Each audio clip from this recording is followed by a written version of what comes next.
എറണാകുളത്ത് പോയി ജോലിയും കൊണ്ട് വരാനും പറഞ്ഞ കുറെ പൈസ കൊണ്ട് കളഞ്ഞു. എനിക്കിങ്ങനെ നിനക്ക് വെച്ച് വിളമ്പാനും ഒന്നും വയ്യ. ഏതായാലും വിളമ്പിയല്ലേ ഞണ്ണ് ചിരിക്കാടാ. നമുക്കൂടെ വേണ്ടി ആ കുഞ്ഞി ആട്ടും തുപ്പും എല്ലാം കേൾക്കുന്നത്.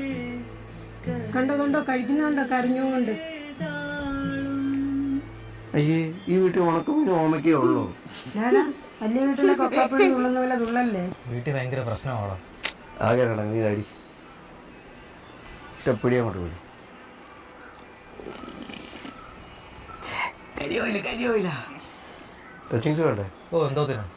രണ്ട് പുളിയിലെങ്കിലും പറിച്ചില്ലടാ. അമ്മ വേണ്ടേ? ആമാശ പട്ടി ചേട്ടാ വേണ്ട ചേട്ടാ വേണ്ട. നീയാണോ? ഞാൻ എന്നാളും നീയാണ് അവനെല്ലാം സപ്പോർട്ടും ചെയ്യുന്നത് എനിക്കറിയാം. കുത്തി എല്ലാത്തിന്റെ ചെറുകുടലും വൻകുടലും ഞാൻ വേറെയാക്കും. എടാ കരളെ, നീയാണ് ഛർദിപ്പിക്കുന്നത്.